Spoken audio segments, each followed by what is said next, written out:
Start ko na po. Magandang umaga sa ating lahat. I am Wazu Santillan, your host for today. Una sa lahat, I would like to thank everyone present here today para samahan tayo sa ating discussion with our esteemed panelists.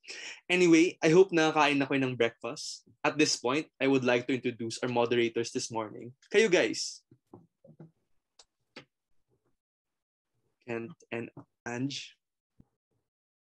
Okay, well, for me, nakakain naman ako, sana tayong lahat nakakain na rin ng breakfast. But anyway, I appreciate everyone's presence na, and especially na napakaaga ng ating event.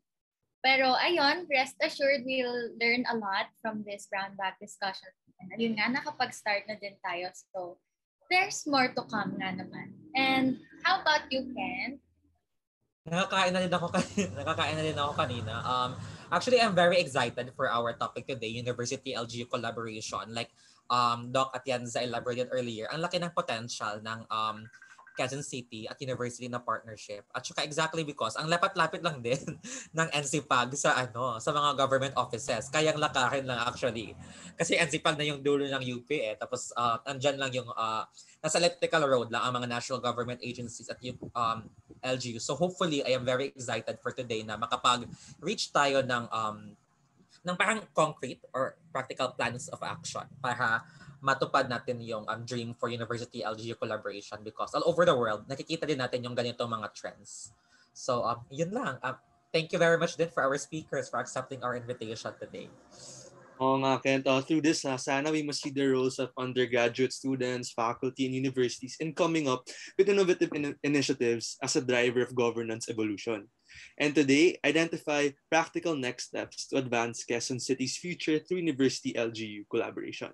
And to formally start our event and to welcome you all, may we call on the current Managing Director of Civica Asian Development Academy and our Professor of PA 152, Professor Elmer Soriano, for the opening remarks. Hello, thank you. Good morning, everyone. Thank you for making the time on a Saturday morning. Welcome to this activity. Just a backdrop. We around 4 or 5 weeks ago, we had a meeting with Quezon City Councilor Noe. He's the SK Fed Chair and City Councilor. And then we discussed the Quezon City Futures Lab.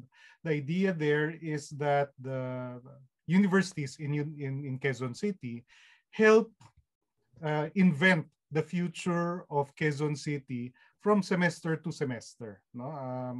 So the future, what Quezon City will be like in the year 2040, in the year 2050, can be shaped partly by the contributions of the universities in articulating the scenarios for the future and then prototyping through the work of undergraduates like the team we have here, Sinawazo and Sinakino. They're my students. To my mind, natutuwa rin ako because we get to showcase the potential of undergraduate students. I think sa kultura natin, medyo mababa yung pagtingin natin sa outputs of undergraduate students. Parang submit lang nila sa instructor, then they get a grade, and then we forget about it. But sa totoo lang, with the right problem definition, students can actually deliver so much value. And we're hoping that this morning's activity showcases the potential or the capacities of undergraduate students to advance meaningful, substantive conversations at higher levels.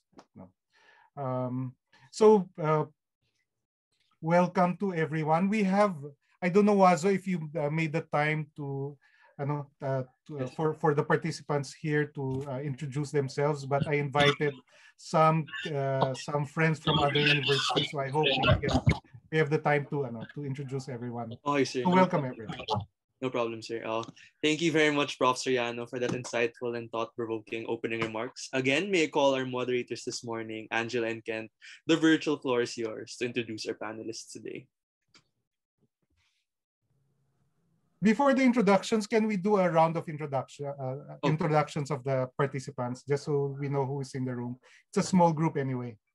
Sure, sir. Yeah, so everyone, let's give a short introduction, like say your name, affiliations, and what are your thoughts or what are you excited to learn about or to discuss today for today's event. Um, let's start with Peter. Hello, Peter. Hello, I'm Peter C. I'm with UP Social Innovations Lab. I'm here to listen. Thank you. Thank you, Peter. How about Jana? Good morning, Jana. Hi, good morning. I'm here to listen as well. I'm from Macquarie University. Thank you.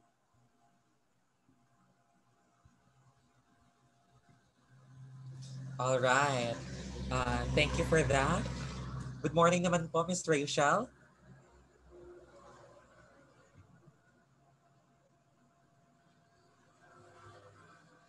Prof. Rachel, do you mind introducing yourself? Good Nakamute ko. morning. Hi. Sorry. I'm Rachel Moralde from the Nueva Ecija University of Science and Technology. Thank you, Doc Elmer, for the invite. Thank you, Prof. Rachel. Ayan. How about Sir David? Hello, good morning. I'm David de los Santos. I'm a student in NCPAG. And yes, thank you. Ayan, student in pala sa NCPAG. Thank you, sir. Let's go. Jeyo, ikaw naman. Introduce yourself.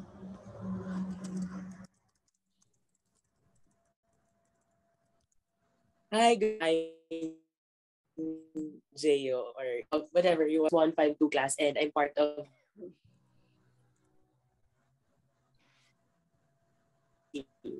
Thank you.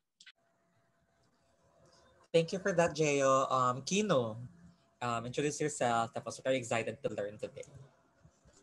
So good morning, everyone. I'm Kino. I'm also a third year public administration student in NCPAG. And nagkaroon din ng mga past brown bag discussions on different topics, no? On the futures of Quezon City. But for this specific brown bag discussion, we want to learn more about what can the academy, especially the students, help.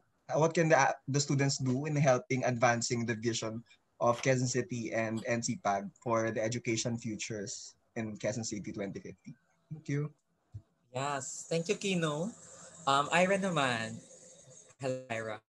Hello, good morning po. I'm Ira, third year, incoming fourth year student din po from NC.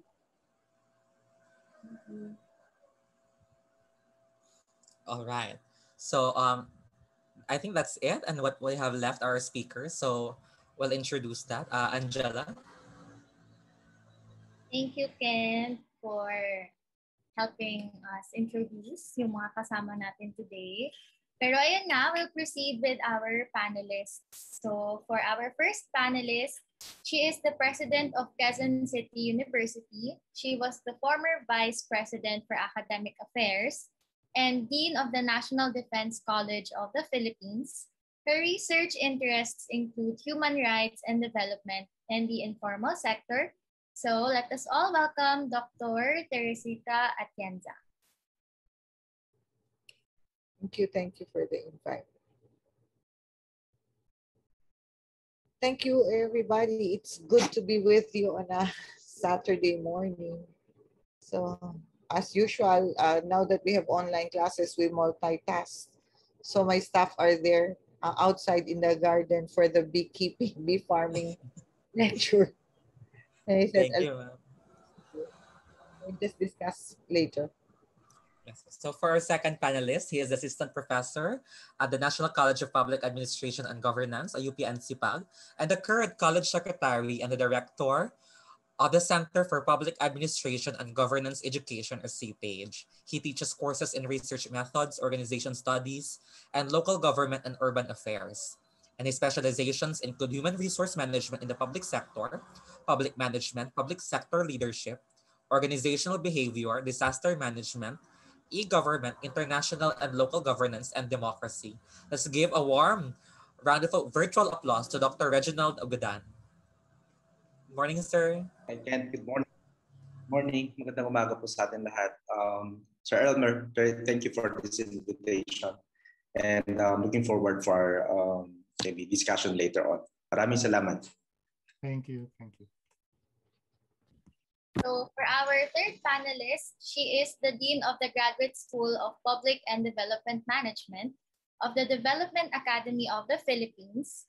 She is also the President of the Philippine Society for Public Administration and Philippine Futures Thinking Society. Her academic interests include leadership and futures thinking and foresight, phonetic leadership, leadership for development, and organizational management. So let us all welcome Dr. Rizan Perante Calina. Thank you, Angela, and thank you for the invitation. Actually, I have also an engagement to the graduate school, but how can I say no to all of you? Maraming salamat, Doc Elmer. I'm glad to be here this morning. Thank you. Thank you, ma'am. And for our fourth panelist, she is the chairperson-elect of the UP National College of Public Administration and Governance Student Council and a graduating student of Bachelor in Public Administration. She served as the acting chairperson of the NCPAG-SC from 2020 to 2021 as an internal affairs administrator from 2019 to 2020. She's also one of the current board of directors of the Adolescents Peer-to-Peer Education in Ilocos Sur. She's also a member of student organizations as UP Samahang Tungo sa Progresibong Administrasyon o UPSTPA and Elevate UP. To represent NCPAG students, let's warmly welcome Ms. Alondra Sardenia. Hello everyone, good morning. Thank you very much for your invitation and I am really excited sa discussion natin ngayon, lalo na we will be conducting our STEM plan soon. So na-excite talaga ako kung anong partnerships na pwede nating mag-build dito. Thank you. All right, now that we've met our panelists, let's get the ball rolling and proceed the roundtable discussion. Exciting ang ating panelists for this afternoon. Marami-rami ang ating mapag-uusapan. Here will be the order of the panelists that will give their insights. Let us start with Dr. Teresita V. Atienza, then Dr. Reginald G. Ugadan, to be followed by Dr. Lizan E. Perante Calina, and then Ms. Alondra Shaira Sardenia. Upang simulan, ating pong tumpukin ang rason kung bakit tayo nandito lahat ngayon. Again, this question is addressed to all our panelists. How do you envision Quezon City's education sector in 2050 in the best case scenario?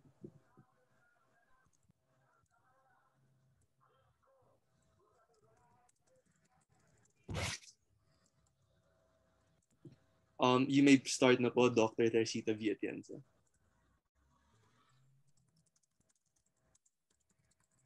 Sorry, nag-asking earlier, no? I think this ating informal discussions, it's also good that you know where we stand in this Quezon City University. It's a department.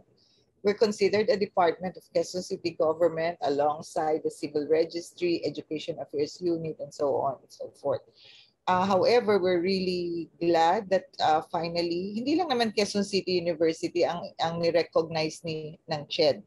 There are several local government universities that have already been recognized by the Commission on Higher Education. Ang sabi nga namin sa kaming mga local universities, we're actually referring to Chairman Popoy de Vera as the father of local universities. Local universities and colleges, because he recognized the importance of universities to develop and educate human resources through low cost, high efficiency, quality education that will cater to the needs of our city in particular.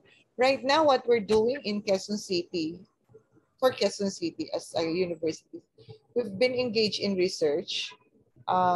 We've been doing research for the local government, and I think that's what also come in.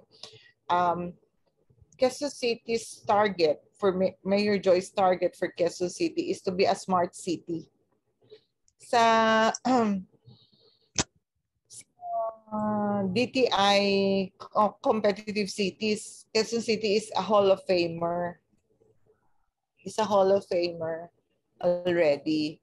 But I mentioned this to Mayor Joy. I attended a training workshop with AIM last April, and I said, yeah, we're a Hall of Famer in the most competitive cities, but we can be better than the best. I mean, our score, if you look at our score in competitive cities, mabababa naman lahat ng score eh.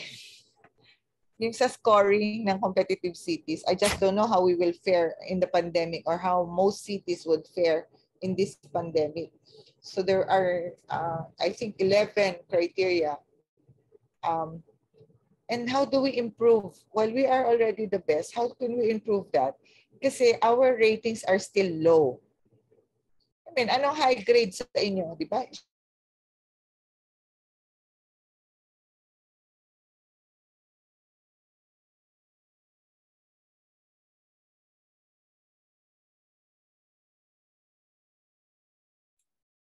Nawala si Prof. Tere. Wala po ba sito? Parang nawala. Akala ko ako yung nawala.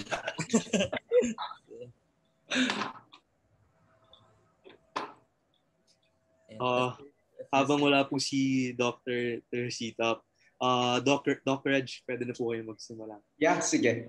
Muli, good morning and thank you for this. I think this is really an interesting brown bag discussion. If you were going to ask me the future of education, maybe the future of higher education in 2050, parang ano yung ano niya? So it's like 25 years or more, no, from now. You know, ang sa akin, it's kung if you're going to look at the higher education by 2050, I'm looking at it as more global, and it should be, you know, looking at more of a mobile learning approach na rin, and flexible, and should really move towards a kind of a competency-based learning. And of course, for the Philippines, for Philippine higher education, I'm looking just like a scenario. I mean, that could possibly be the radical scenario or radical change scenario that we can see for Philippine higher education to be globally competitive, and also maybe a research, you know, a research hub, or maybe a producer of knowledge for the world, and to be renowned as well globally. So that's what I'm looking at. And if you're to ask what are those specific systems that may that we might have, no, by 2050, maybe it's still a combination, right? It's more global, physical, and virtual, and of course looking for a kind of an university that have a sort of a social interaction as well. So that could possibly be a as I see it, and of course looking at also on the trajectory, or direction of our higher education. That's all, Wazo. Thank you very much, sir. Now we can go on to Dr. Lizan Kalina. Yes. So the question is, how might we look at education in Quezon City in 2050? Yes, ma'am. The best case scenario point. In the best case scenario. So in the best case scenario, I want to look at it as a citizen-centric, ubiquitous education. So I'm looking forward to an educated community, but then that education is everywhere. You can access it everywhere, anytime, no? And of course, that will include the integration of technology. So there's technology convergence. Research will be more accessible, and that research is more functional as well, wherein the community can really use it, no? And I just like to say this also, no, that as local institutions, we have higher education institutions, right? And they have a big role to play in development and governance of community. So the University of the Philippines, particularly National College of Public Administration, is very active in really giving capacity building for our local officials. And there was a study before that was conducted by ILGA and LGA, as well as ASPA, that there is lack of capacities in the local government.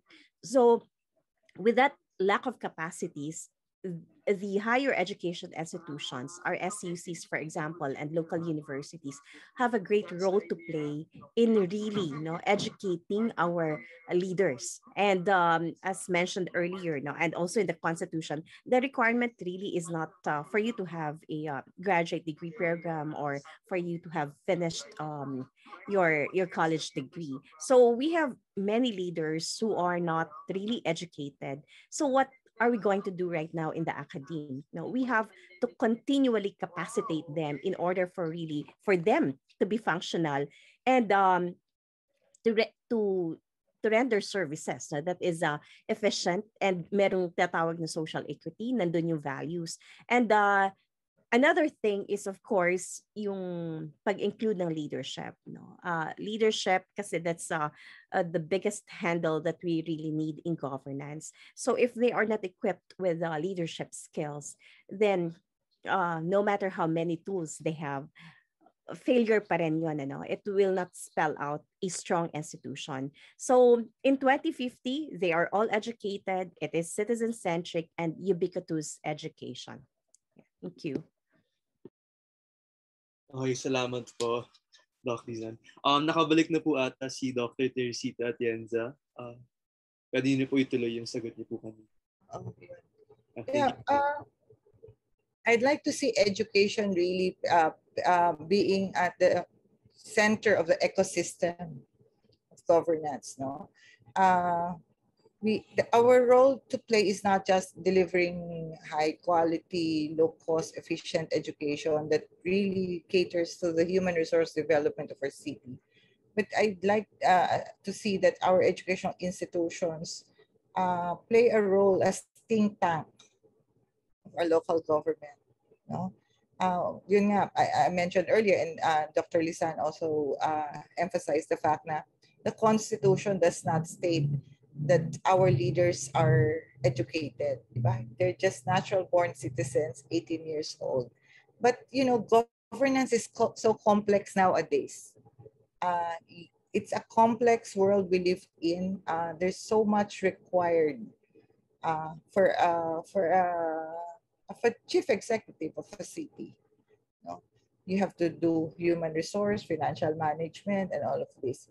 And how can you do that without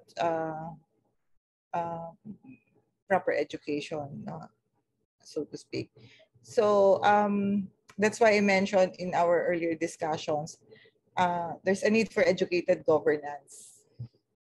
Where we bring as a university, we also see our role in the other functions of government. For example, in Quezon City University has been used by the local government as a quarantine facility. We were the first quarantine facility of Quezon City government. The first Hope facility was put up in Quezon City. So the very first quarantine patients of the city were brought. Now we're a mega vaccine site. We help in data gathering for this pandemic. So that's how I see our role. And recently we got a USAID grant for delivering executive course. And we're going to do the executive course at the barangay level. So it's at the barangay level, we'd like to capacitate our barangay leaders so that they can design and develop their programs for out-of-school youth. So gusto nating yung alam mo sa atin sa university, I'm sure Prof. Reginald and Dean Lizan would agree with me. We base our decisions on empirical data that we have. Diba? We base decisions when we propose programs, it is always based on what are the data, why are we doing this program, where are we, what's the baseline, diba? So that's what we want to share. That's what we'd like to impart to our barangay leaders, that we'd like to teach them how to gather data, and we start with profiling, mapping of our out-of-school youth, and for them to see how we can design programs for the out-of-school youth. Because alam naman natin, Quezon City is the biggest city in NCR. The population and the economic situation status in Quezon City is so diverse. And each district would have a different profile for their out-of-school youth. And we cannot design programs for it's not a one-size-fits-all program. So that's why we'd like to train. And I think that's the role of education. That's how we can participate in governance in this premier city that's Quezon City.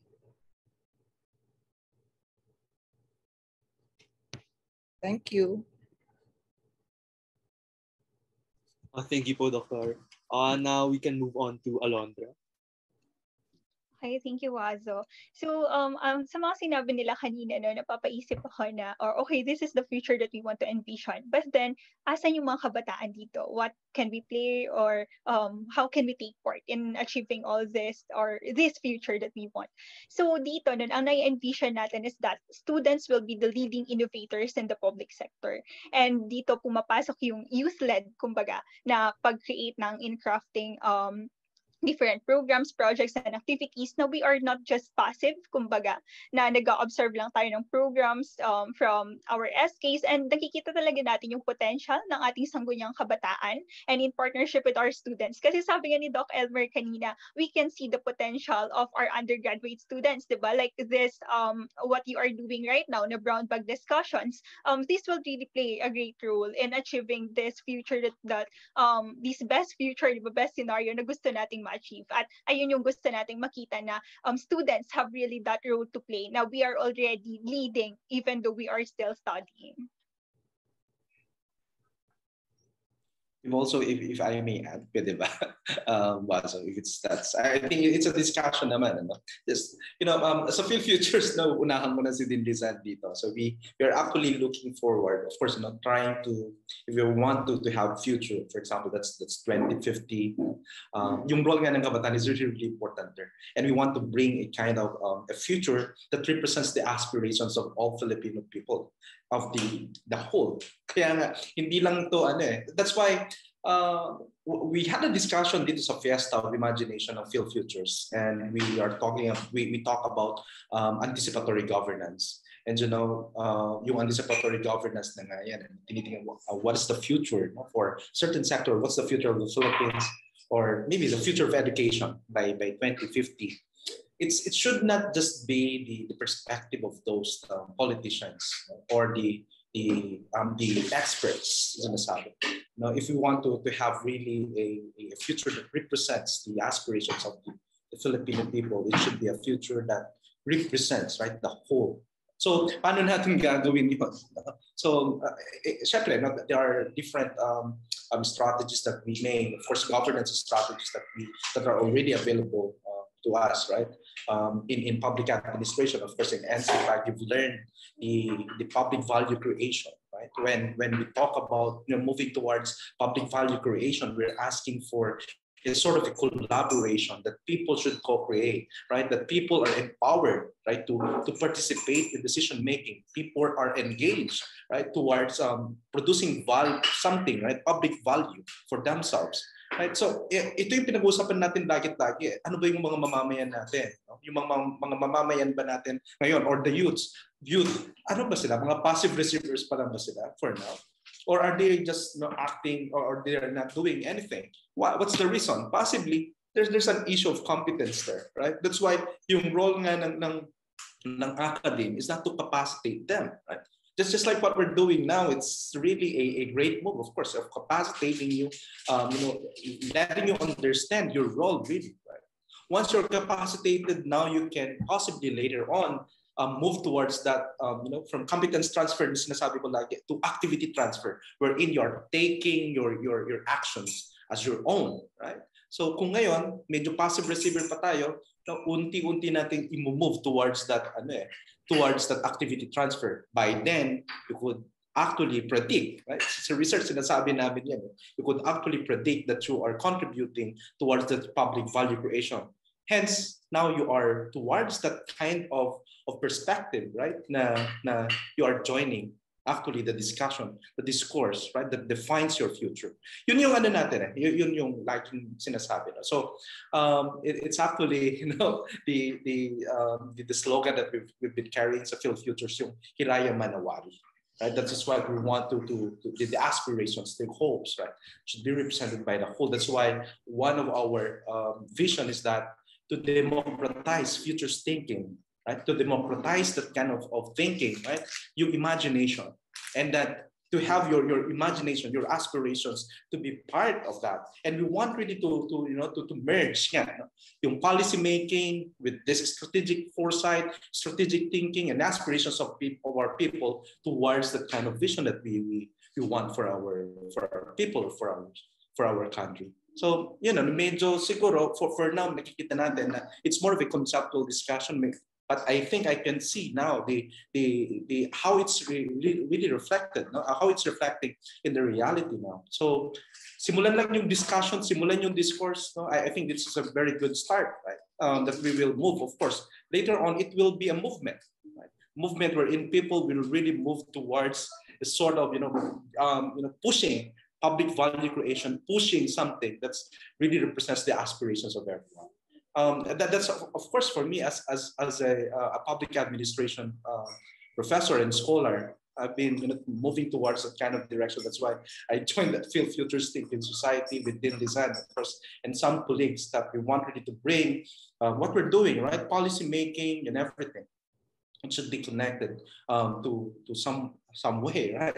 Represents the aspirations of our citizens. Later on, siguro dun sa sinabi din ni President Atienza kanina, ni Mama Atienza, yung role kasi natin sa academe. For me also, as my own personal advocacy is that to push for an evidence-based policy making in the local government or in the public sector. And I'm really happy for our friends also in the Development Academy of the Philippines to be Lizan. They started already doing a collaboration with DILG, and I really envy them for this. And we would like, of course, for NCPAG to move towards that kind of direction, right? To move for policy, for evidence-based policy making. I think that's one of the most important role the academe can play, right? To help our people capacitate. I mean, those who are those who are making policies, right? Those who are in the local government units, right? Those who are making decisions. That they are not just making decisions because of there's this problem now, there's this issue, and then they just give some maybe temporary solutions to issues or problems. You want, of course, a kind of a strategic foresight approach, right? To everything, right? To have or to use data or to use information for decision making. I mean, of course, in the academy, we can help them make decisions to a scientific approach, right? Of making decisions, looking at the data, what is the data is telling us, right? Because those data could possibly represent as well, right? The aspirations are our people. Yeah, that's also my contribution to that, was okay. Yeah, very briefly lang. Just in addition to what Dr. Reggie mentioned, no? Actually, the youth is really part of our advocacy at Phil Futures. Not only that, at the DAP Graduate School, we have a collaboration with National Youth Council. And they have this program with us, no? Mahaba yan. Si Presa Atienza is also part of DAP Graduate School. So alam niya how dynamic, no? And, autonomous yung graduate school sa DAP. So with that, talagang naka-incorporate yung youth sa lahat ng programs natin, especially dun sa futures thinking. And another thing na sinabi niya ni Senator Pia Cayetano, we would like to hear the voices of the youth in the Senate. So sa NCPAG, our volunteers, no, are from NCPAG, and ang ating interns then sa DAP Graduate School are from NCPAG. So we'll bring you there in the next few months. Siguro we'll see, no, how can we really give you an open space wherein you can voice out your and articulate your insights and perspectives about the futures, about our futures. Thank you.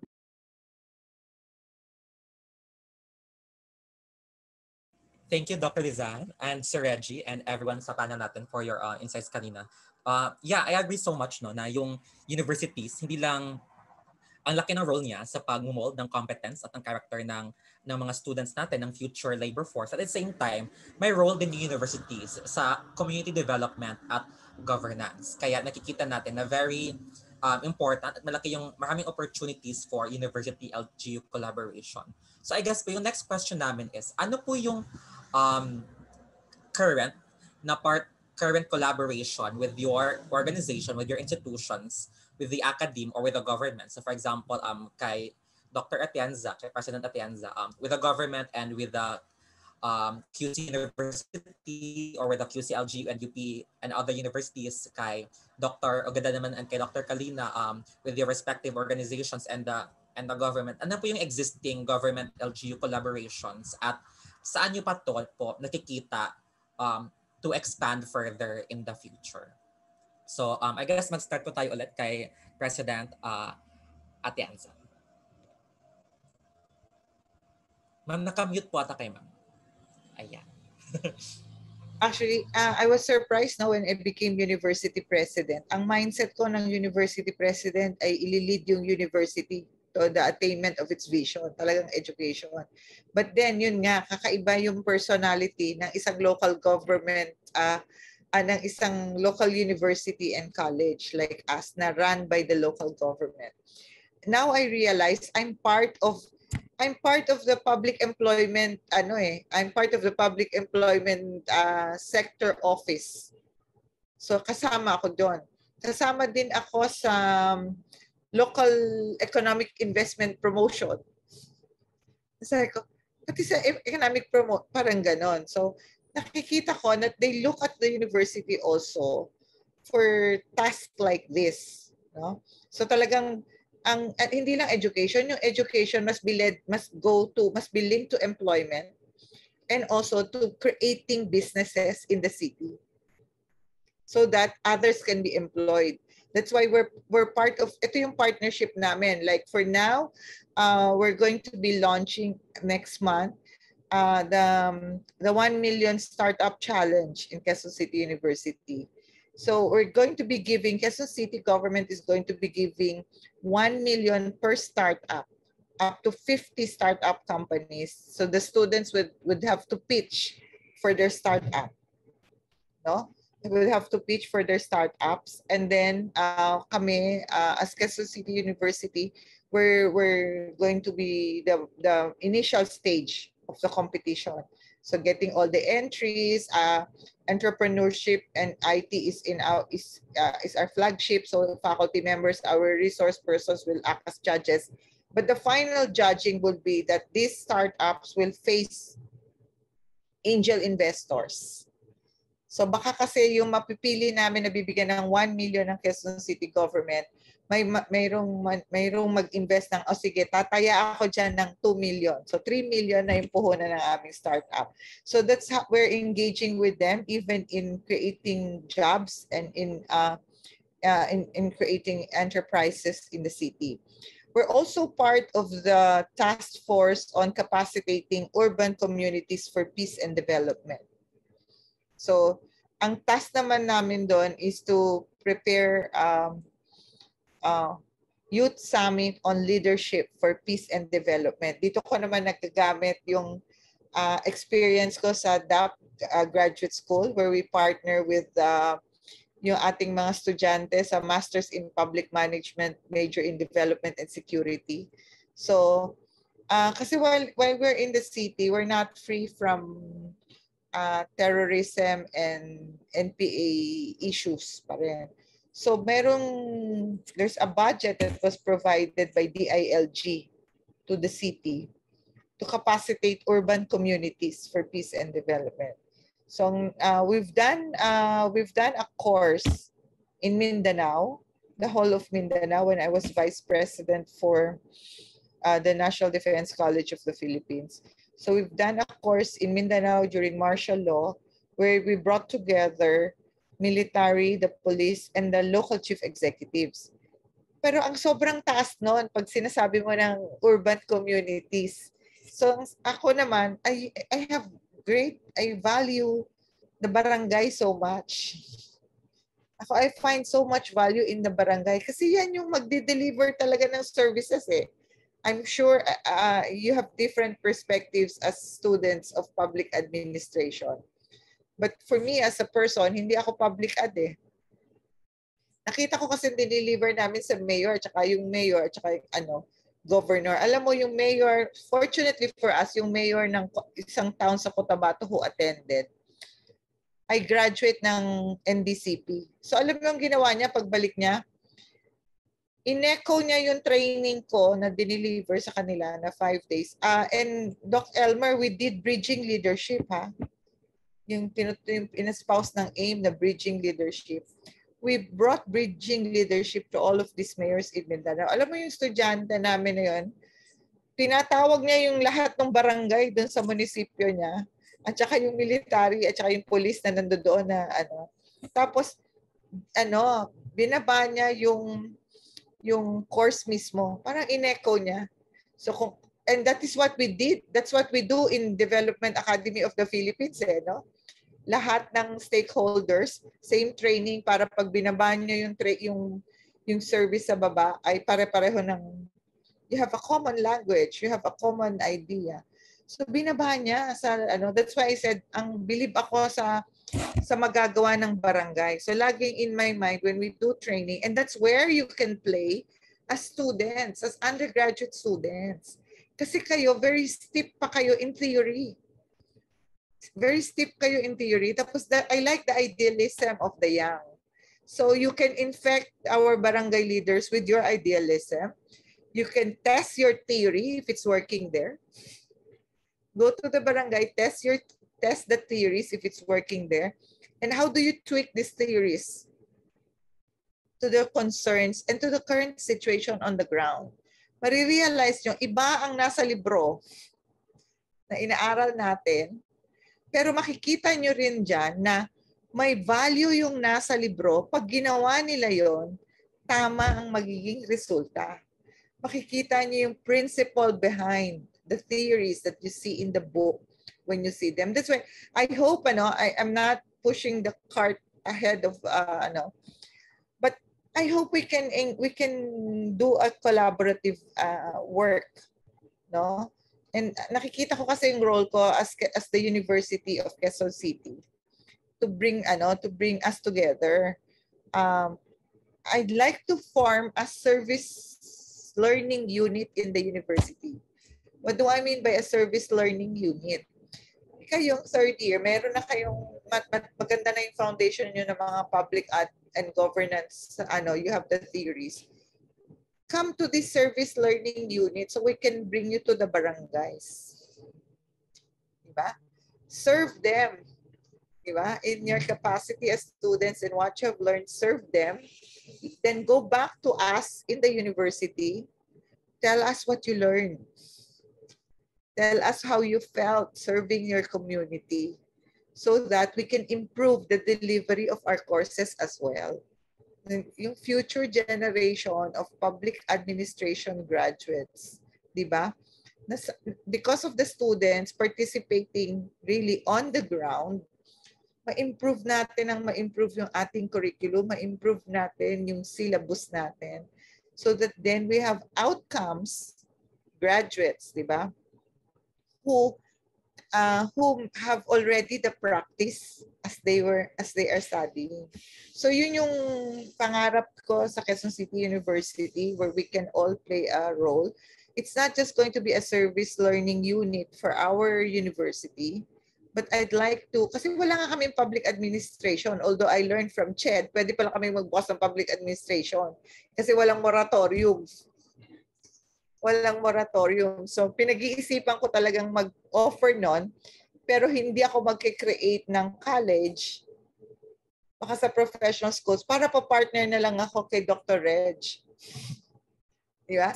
Para pa-partner. Bakit ako mag-reinvent ng Will, MAUP, NCPAG na kilala na dyan? Di ba?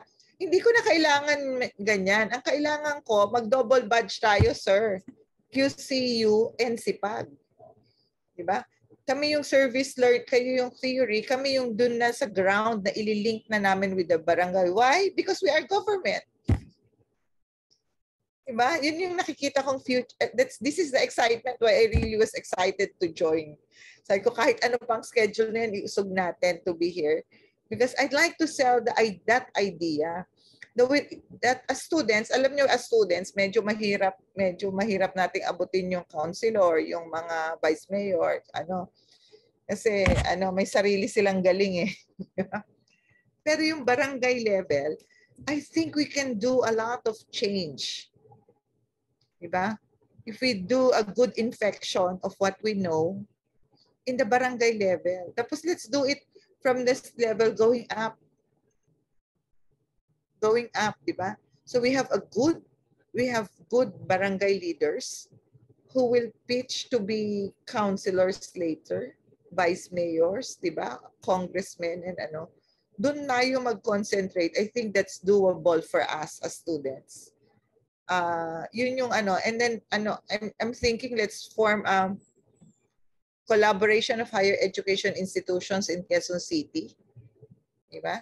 And the collaboration can begin with bringing our students together. Wala kasi kaming public ad, so kayo yung aasahan ko dyan. Yung mga estudyante ko sa IT, tutulungan tayo sa technology, diba? Para din sila din as IT, makikita din nila yung what does it mean for good governance? Why do we have to secure our virtual world, di ba? Kasi nandiyan kayo. Diba? So, tapos enterprise. I like to build social enterprises in Quezon City. So, amin yung entrepreneurship, yung social aspect, kayo, yung public. Di ba? Yung who are our publics, kayo yun. That's how we like to, that's how we'd like to work together. Yun. So, thank you, President Atienza. Challenge accepted ba kayo? Dr. Reggie, yes, ma'am, sa inyo talk about service learning, integrating yung theory ng mga students with practice sa barangay level ng LGU. Is that possible, sir, for UPNC? What do you think about? Yes, medyo umiiba tayo ng approach ngayon. Maybe different faculties kasi may iba't ibang mga approaches din. But we would like really to bring yung problem-based learning approach dapat. You're learning the theories, but you will apply specific cases na that's problem learning approach. Na we give you some problems, or you identify problems or issues in the society and try to bring or to apply also those different theories on addressing those. Yung mga natin in the academic ganun dapat tayo na sa akin personally, I've been doing that, yung problem-based learning approach. I just discussed the theories, concepts muna tayo. These are the different theories and concepts in public administration that you have to know or you need to understand. Right? Pero hindi magkakaroon ng buhay yun kapag hindi natin alam yung mga cases, yung practicals. Kaya nga practice nga yung natin. Theory and practice together. Hindi lang siya puro teorya na wala sa practical. Di ba? That's really something, ampaw. Sa akin, that's not really a useful theory. And remember also na yung mga theories natin sa public administration, most of them, they're borrowed, if not, right, na-push sa atin from the West. That's why we, Prof. Alex and some of our colleagues at the NC are trying to really justify or trying to argue, indigenizing public administration in our own context, right? Bring, of course, issues, concerns, or problems that are specific in the context of the Philippines and that we can identify. We need also to theorize on those or try to bring. That's why kung sa research yan, ito lang din.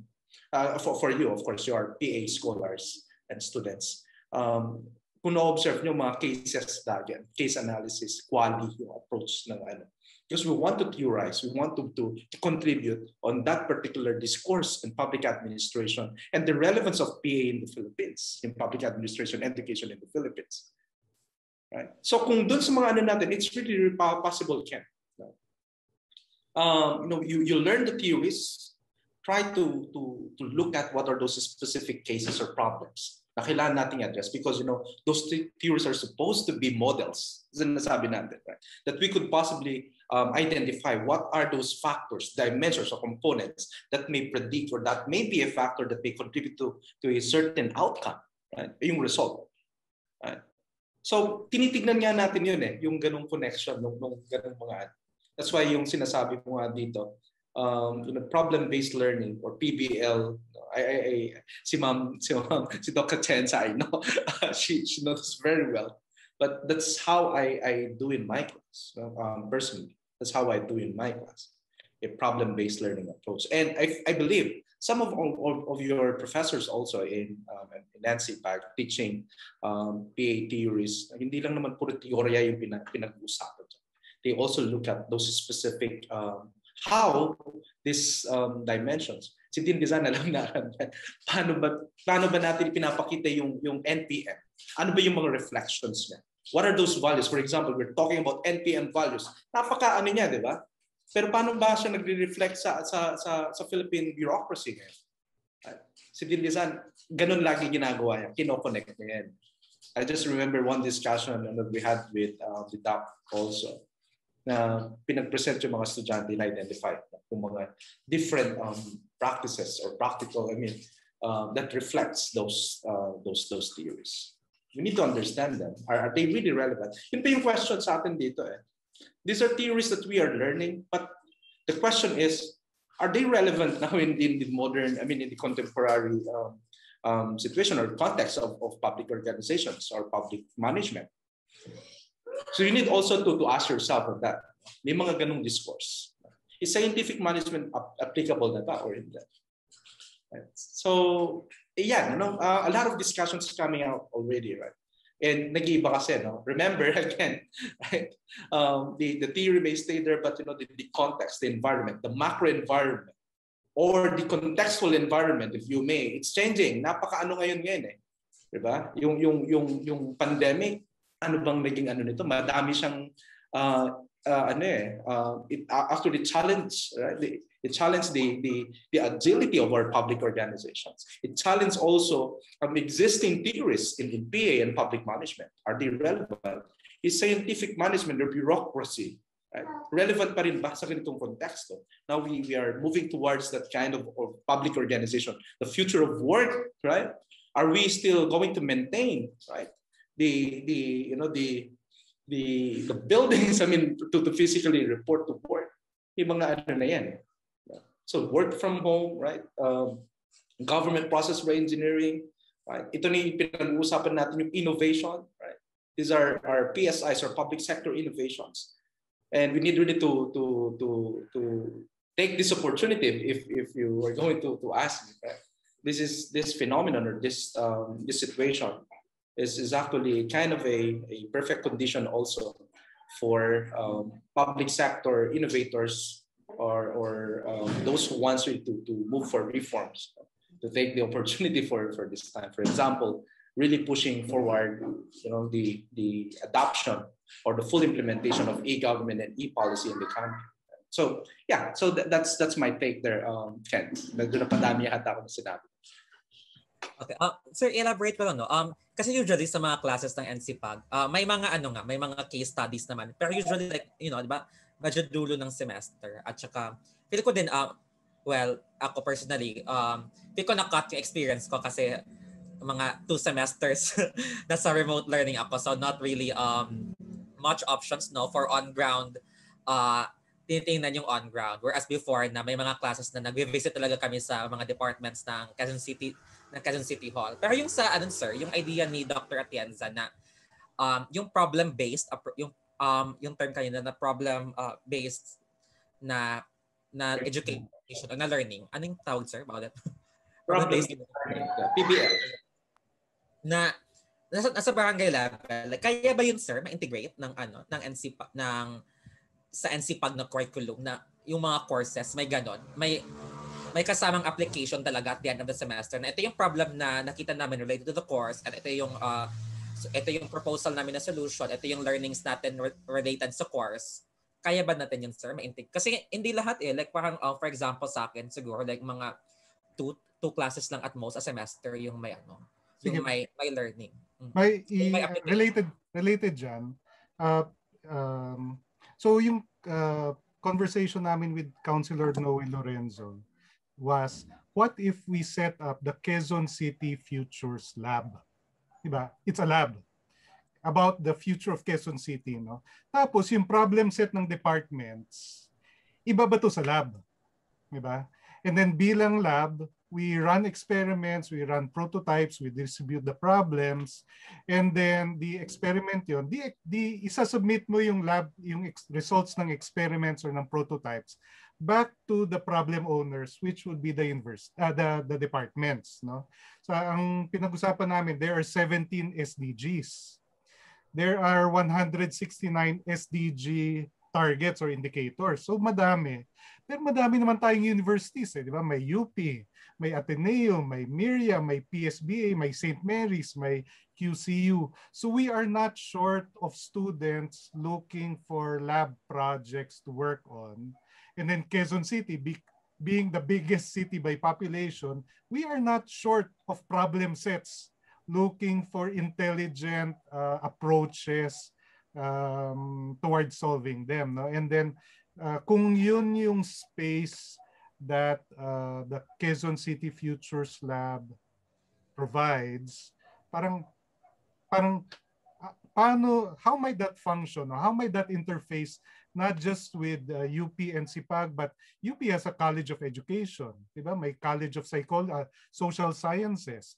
So hindi lang NCPAG problem naman to no? Hindi rin dapat akuhin ng public ed students lahat ng SDGs. Diba? That's overwhelming, and there are so many other disciplines. But how might the Quezon City Futures Lab function as this shared space, think tank to accelerate problem solving and the creation of the futures of Quezon City with not just UP Diliman but the many other universities in Quezon City? Ano yung thoughts niyo doon? Yeah, and see Prof. Reggie as Prof. Teres. So I just cut in before you were about to respond. Sige, sagutin ko muna siguro yun, yung kay Doc Elmer. Dean Lizan, natatandaan mo yun, yung pinag-uusapan natin, policy simulation. We are actually planning to have a sort of a policy simulation, a competition actually ito among PA students addressing a specific problem. Ito yata siguro, no, this conversation, this brown bag will really lead towards that kind of vision. The plan actually, no, na ginagawa namin yan, no, ni Dean Lizan with Dr. Atienza, with President Atienza, bringing also yung technology component dyan. Baka ano siya, and then yung Futures Lab, ni Doc Elmer, no? Baka pwede natin mapag-usapan din ito, yung policy simulation.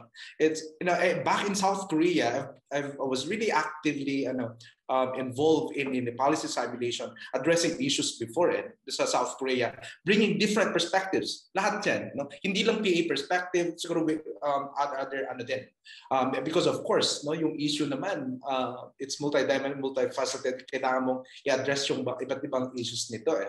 So we started talking about this policy simulation 2019 pa yata din. No? And we just had again, para bang nabuhay siya muli by this year. No? I think we need really to move towards that. Kasi dun sa policy simulation niya,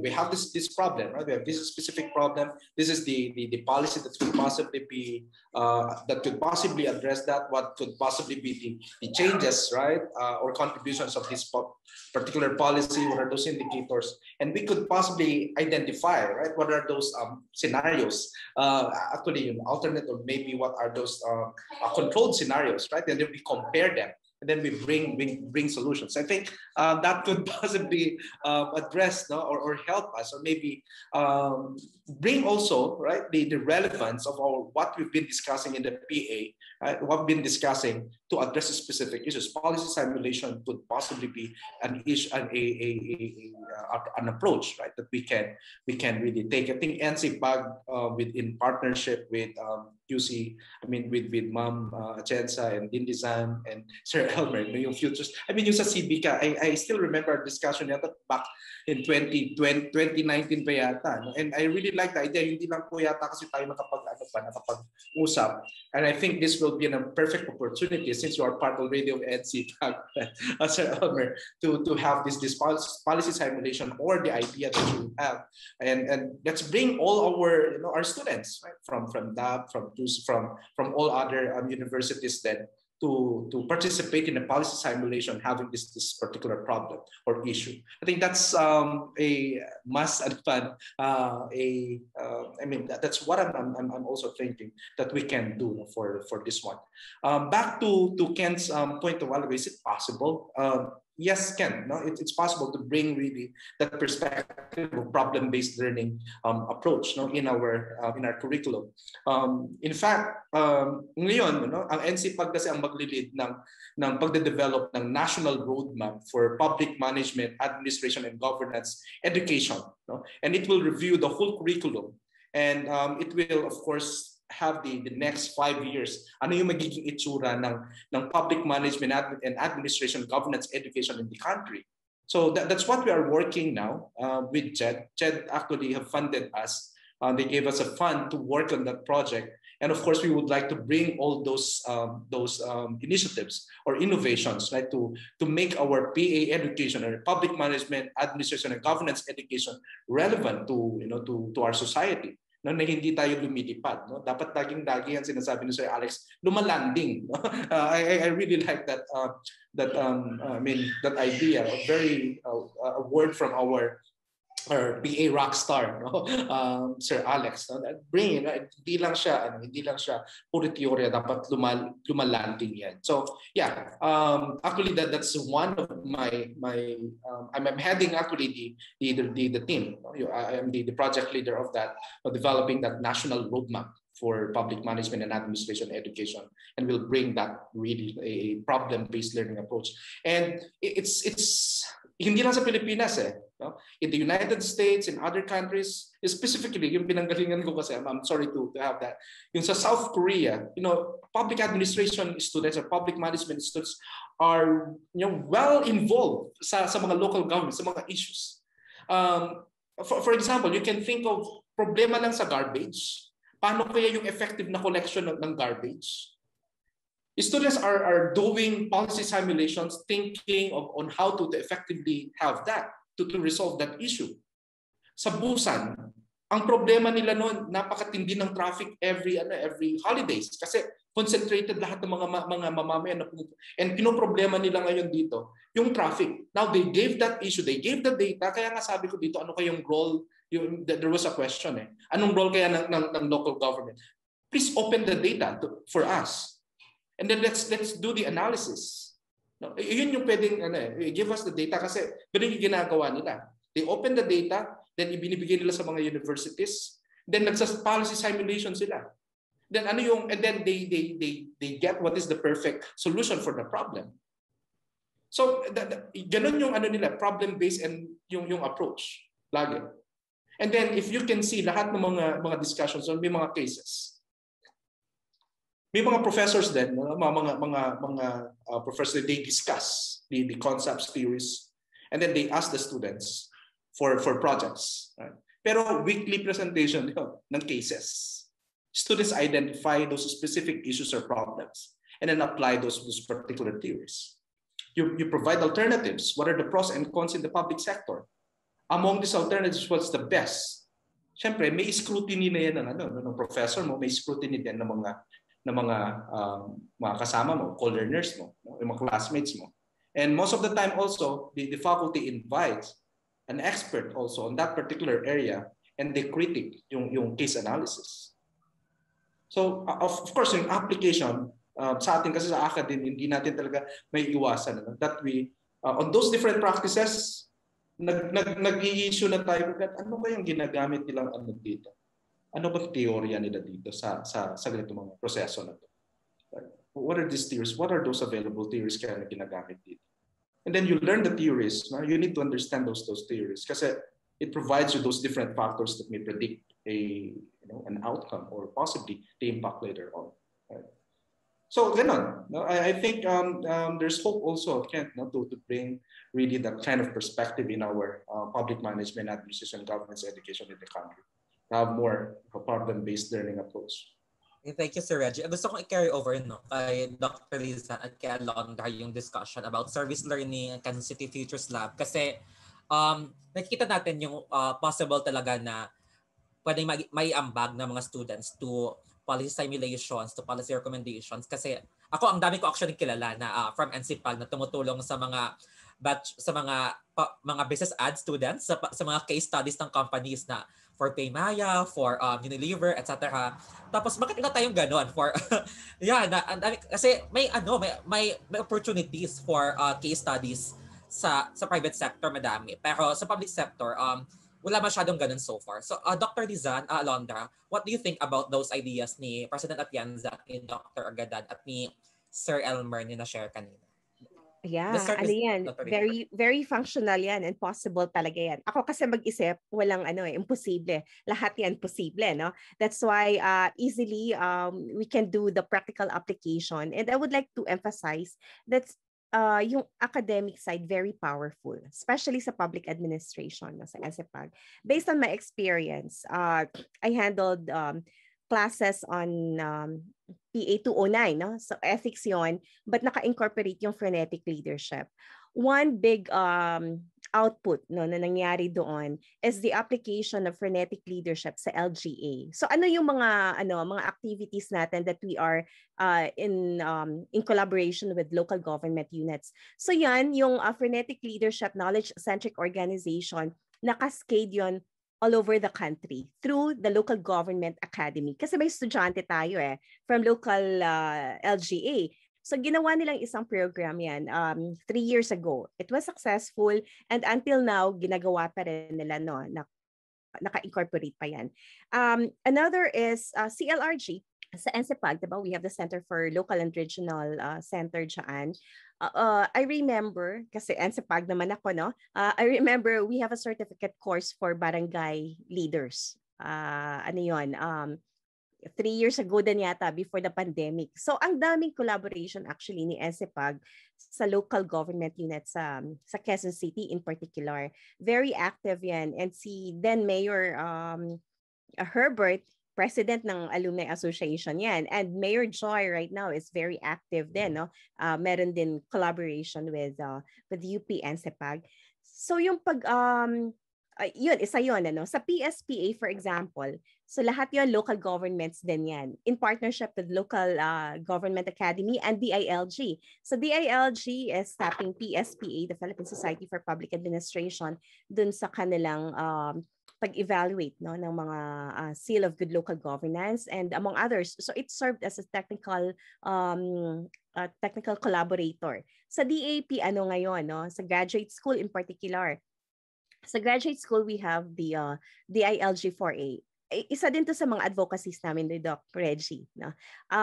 Sabi namin, there's a gap in research. So kailangan natin, dati nga sabi namin, magtayo tayo ng research academy kasi kulang talaga no? Kulang talaga yung knowledge and yung expertise. So ginawa namin yan nung nag-dean ako sa grad school. Dinala namin yon sa DAP grad school. So right now, we want an evidence-based policy making for our local legislators, for our mayors, for our local leaders. No? So we have one for DILG and we apply futures thinking and foresight.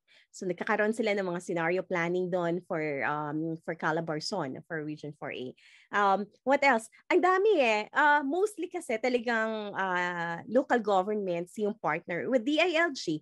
DILG right now is a member of Philippine Futures Thinking Society.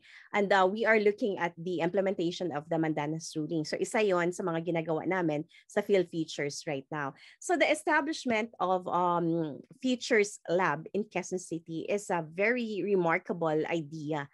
No? So we can collaborate on that. Pwedeng siguro isama si Field Futures, Doc Reg, at saka si Philippine Society for Public Administration, Quezon City University, NCPAG, no? Quezon City government. Kasi si DAP is taga Pasig Pero kung pwede naman maipasok din. I'm wearing several hats. Kaya the advocacy really is all over, no? Yeah. So we Gagawa rin tayong Pasig City Futures Lab. Pwede. Oo, Pasig City Futures Lab. I'm with that idea. ano natin, make it functional. Siguro, this COVID-19 is really an opportunity for all of us to co-create knowledge and implement innovations. Ang bilis 'di ba? For kami sa Phil Futures, for example, I want to share with you kasi 1 year lang kami last June 19. Pero the knowledge co-creation activities that we created, sobrang dami, no? Very overwhelming siya. And right now we are creating the State of the Futures Index, SOFI, no, for the Philippines. State of the Futures Index. So maybe we can localize that siguro muna, Doc Reg, no, with Quezon City, with the help of Doc Elmer and Ma'am Tere. Baka makakreate muna tayo in connection or in consonance with the Futures Lab na gagawin ninyo.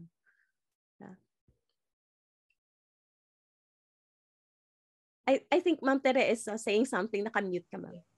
No, I'd like to hear Alondra as well. Yeah, exactly. Alondra, sa mga ideas na nabato so far, as tingin mo, ano yung magiging main role natin mga students dito?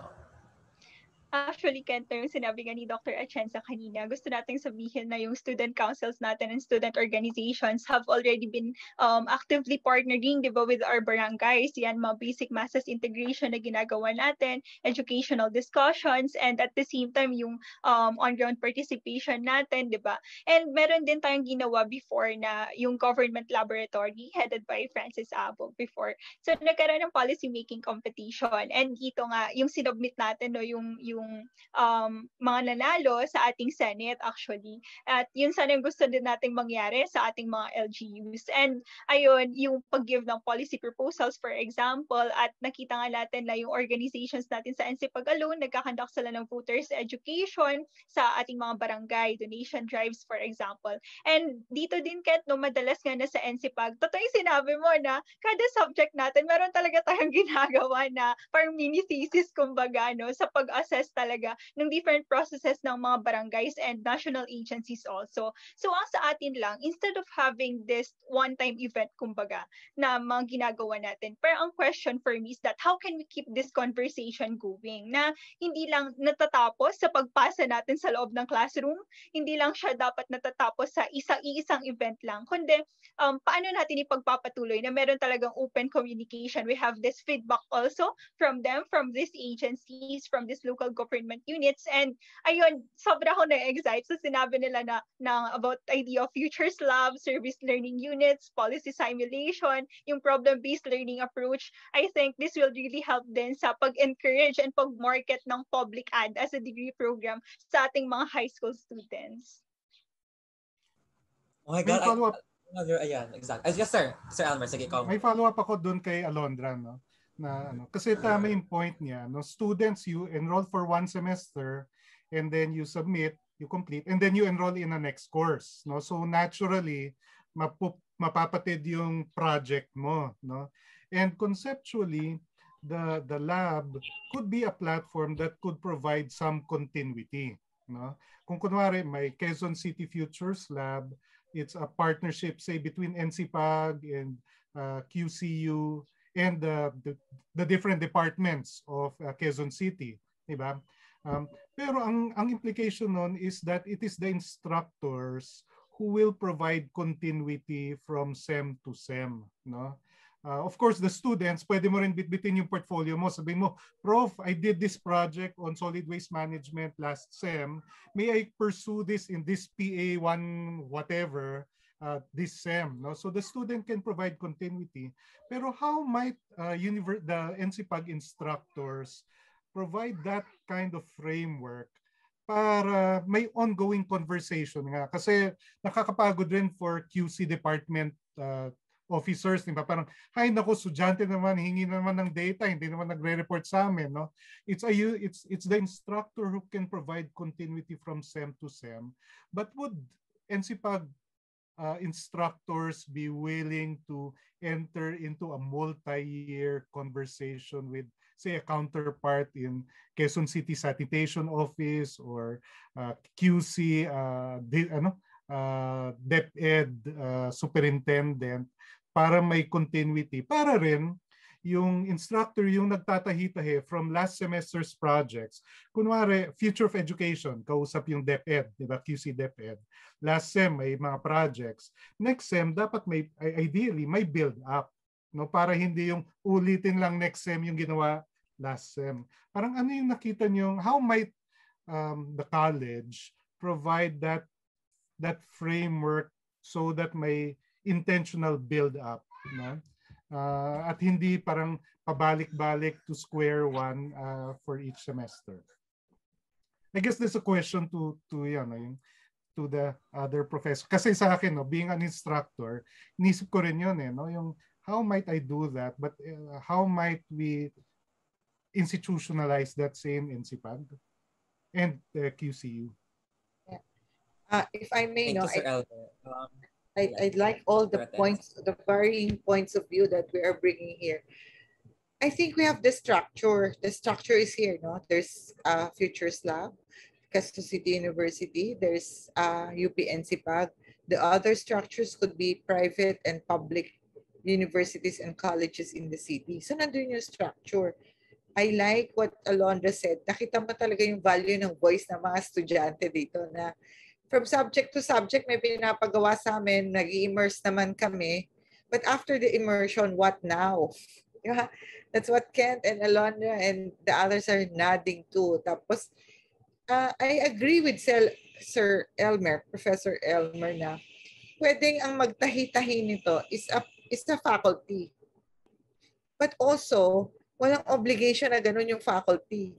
Usually, a faculty will be engaged in his or her own subject and his or her own research. Alam natin yan sa university setup. That's why I think this is where consortium could come in. This is where Quezon City Futures Lab can come in. At saka yung service learning, if I form a service learning unit, andun lahat yun, pasok yung mga ginagawa natin. Sa akin, it's not problem. It's service to the community. No? We render service to the community because this is what we know. This is what we have learned. Gamitin natin. And I'd like to see the day when our students and our barangay leaders will have that aha moment na, oo nga, tama pala na dapat based sa teorya. Itong mga batang to, mabuti na lang, nagpunta dito, di ba? Tapos aha moment for the students na, our barangay leaders, kahit din naman yung some of them, grade 4 lang inaral. So, di ba? Even in the city, may barangay leader na grade 4. Ganyan, grade 6 ang inaral. Pero, they have this tacit knowledge. It's very valuable for us to see our theories, why they are working and how they are working, or why nag-a-apply naman sa iba, bakit dito hindi gumana. Kasi pag kailangan mong i-blend yon o i-marry yon with the tacit knowledge on the ground para makita mong even Maslow's have changed, di ba? This theory of Maslow's has changed because it was applied and it says, pag in-apply mo yan sa sundalo, sa teacher, hindi yan ganyan. Hindi yan ladder, di ba? So meron tayong mga theory, public administration, in governance that we know will apply to others but will not apply. But we know the context why it's not applying now in this condition because nakita natin yung tacit knowledge firsthand kasi we served in the community. And then we bring back what we learned by way of service and improve, no? Ang nakikita ko malaking role to play dito is Quezon City University at saka Quezon City Future Labs. Kung hindi magawa ng faculty, it's us who will be the clearinghouse. Yun ang nakikita kong possible role. Yung operationalization of the learnings. Diba? Lagi ko ini-emphasize sa city, we are the local university. We are the city's university. So when we put it forward to you, ibig sabihin nun, nag-vetting na kami, pinag-aralan na namin yan. So ako, ang capacity ko, I can be your lobbyist in the government. I can be the formal structure in the government that can lobby for your projects the same way that I lobby for the projects of my students. Sabi ng USAID sa amin, yung labor market sensing in the city. Ang sabi ng USAID, ng Education Development Center nila, wala daw portal yung aming Public Employment Service Office. Wala daw portal. So hindi daw nakikita kung nasaan ang mga jobs na available. Ganyan. Kaya, portal ba? So I called up the head of PESO. Wala ka daw portal. Ba't di mo sa akin sinasabi? May IT ako dito. Paggawan kita ng portal bukas. Tinatawag ko yung Dean. Dean, walang portal yung Quezon City government ng labor. Paano natin yung matutulungan? Patisis mo nga sa estudyante mo yan. Ang sagot sa akin ng Dean, Ma'am, noong 2019 may thesis ng ganyan. Binigay na namin sa kanila, nag-pandemic kaya siguro hindi nagamit. Patawag lahat yan paggawa. So dito na kayo mag-meet sa President's Office. Thursday last week, nag-meet sila. May portal na ngayon. That's how our students can act. May portal na. Kasi ginagawa ng mga estudyante, hindi gumastos ang gobyerno. Thesis ng estudyante, portal. Kailangan daw ng portal. Ano ba yung portal? Website yun eh. Paggawa kayo ng website, ito yung mga links to the different industries and services in Quezon City, businesses in Quezon City. Tapos ang kailangan mo lang dyan, magta-traffic. Sabi kong ganyan. So, I think that's critical yung role sa akin, tingin ko significant yung role ng Quezon City Futures Lab. Tapos kami, as Quezon City University, to be the clearinghouse of all of these projects. Huwag na nating ako na sasagot para kay Dr. Reggie. Kasi naging faculty din ako ng UP. Hindi mo pwedeng sabihin sa faculty mo na, sundan mo to. Gagawa ng daan, na kanyang sariling daan, ang UP faculty. Hindi natin pwedeng sabihin, ito ang sundan mo nga ito. But I think we have the structure, that's Quezon City Futures Lab, Quezon City University. We can partner, and then we can be your official lobbyist to the Quezon City government para yung naisip natin magamit, matry. Diba? Kasi medyo, let's admit it, kung sa technology, adoption, ang ating local government means may mga laggards.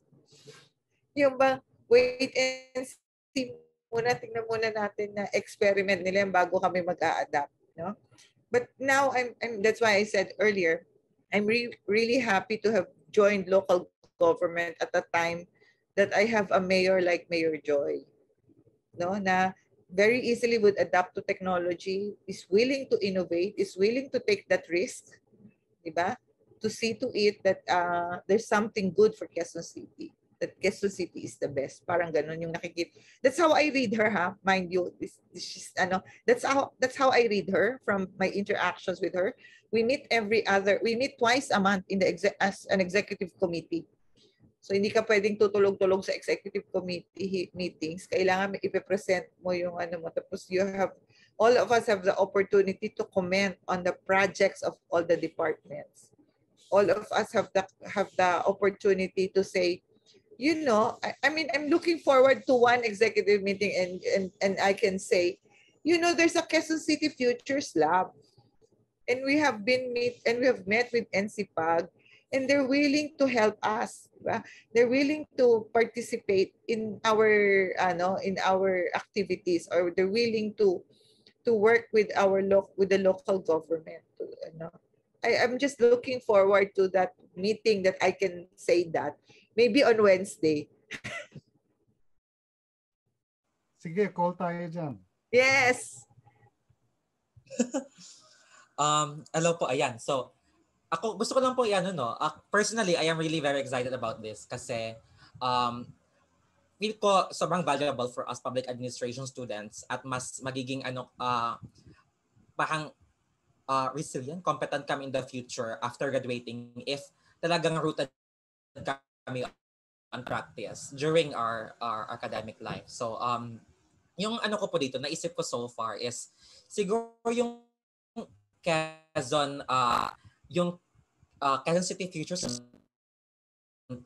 here who will do yung mga policy recommendations or yung policy yung mga policy suggestions natin. Tapos, kasi sir, hindi ko po, I think naman, hindi necessary na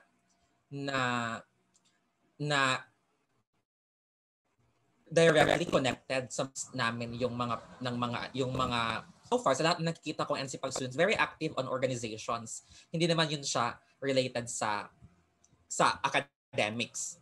No, it's just purely for experience para yun yung nilalagay ng mga students sa mga resume, di ba? Mas mahaba actually yun na part compared sa mga academic experience namin. So we think na as long as the QC Futures Lab could provide that experience in projects, may ibigay siguro na certificate or may ibigay na very willing yung mga students mag-join dito. And para ma-connect siguro natin sa academics, like pwede natin i-categorize yung mga projects into like siguro human resources, organization and management, policies. Tapos kung ano man yung problem na related to that, pwede natin i-propose sa professor na yun yung i-work on ng mga students nila for that SEM. Tapos every semester, may gano'n na parang project-based yung mga Kasi gano'n din naman sa organizations, sir, parang hindi din naman kami limited to a semestral project. Like usually nag-extend into mga 1 year or even more.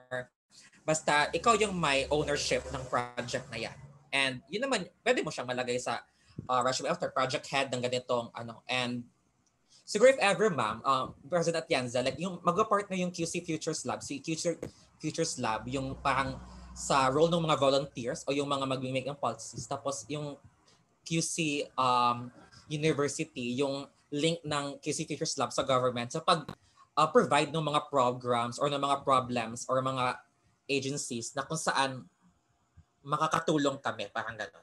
Actually, that's how I see What it. do you think po about that? That's actually how I see it, Ken. You were on point. That's how I see it, no? While we have, I'm looking at Quezon City Consortium of Higher Education in Quezon City. Parang Check QC, Check City. You can pronounce it as Check City for our service learning. And then there's the Futures Lab. And we're both the clearinghouse. But mainly, yung Quezon City University, because we are the education arm of the city. Yun nga, I said, yung as clearinghouse and then as lobbyist, we can look at ito yung mga projects na sinubmit nila, and then because we can go back to you and say, oy, gagawin namin yung project nyo, would you like to participate? Would you like to help us, di ba? Kayo yung nakaisip nito So go back tayo kay Alondra, yung student council nyo, may project kayong sinubmit na ganito. We'd like to try it. We'd like to do it. We saw it in the city that we need it. Di ba?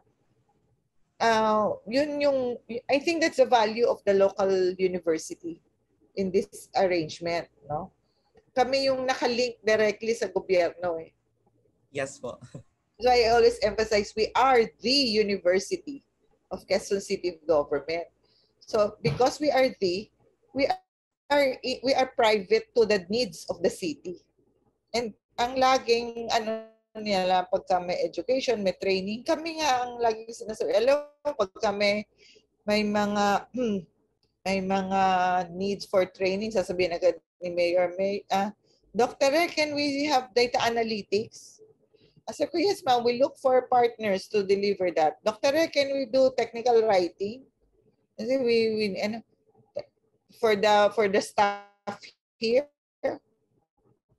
ganun siya, di ba? Parang hindi siya happy, mag-text siya agad, can we do for this staff so that they can prepare better reports or make better submission. Mga ganun siya. So that's how she looks at the university. And I think yun nga, education should be in the ecosystem of the local government.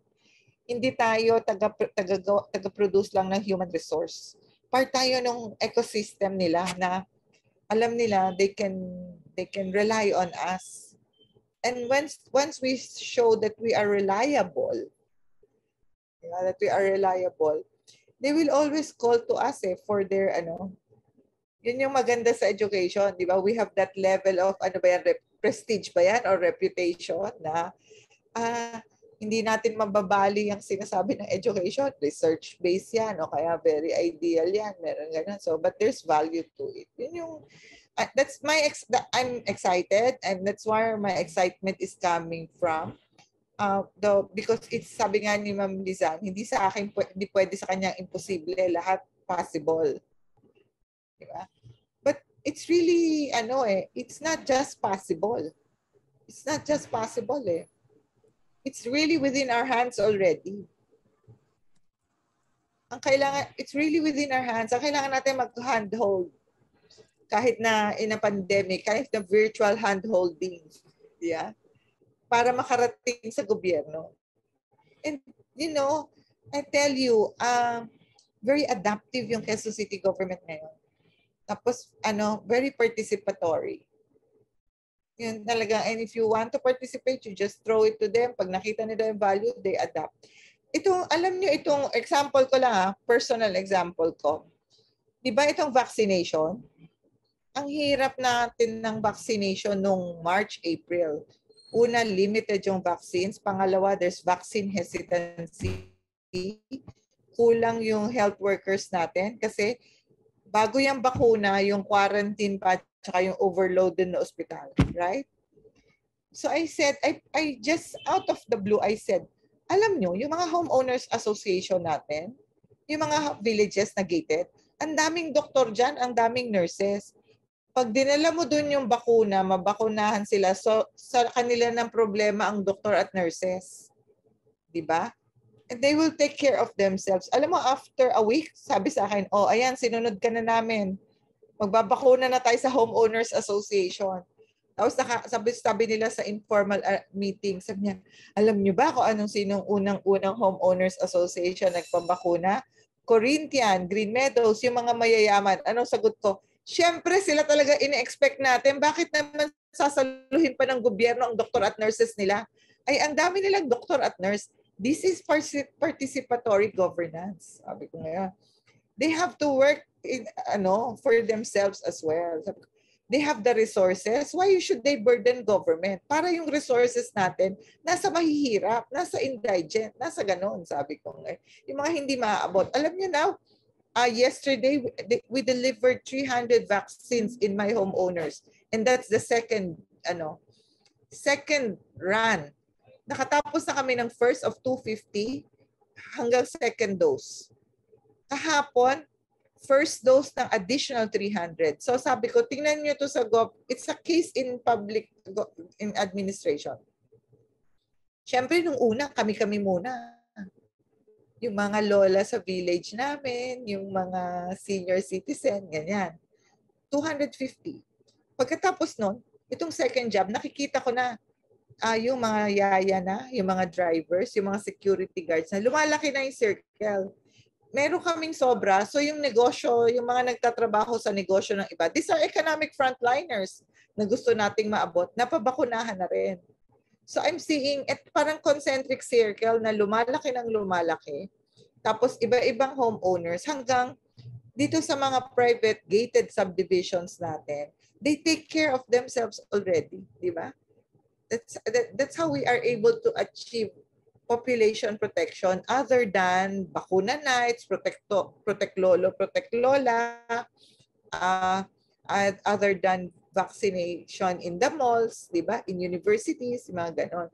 So, nakikita nyo, nagiging innovative na tayo. There's usually our crisis becomes the mother of innovations. And we're seeing that happening now. And we're really glad we have a mayor like this who listens. Bakuna nights, pinuntahan niya yung first bakuna night. I was there during the launch of the first bakuna nights. Para saan to? Yung mga nagtatrabaho na hindi pwedeng lumiban sa trabaho ng 8 to 5.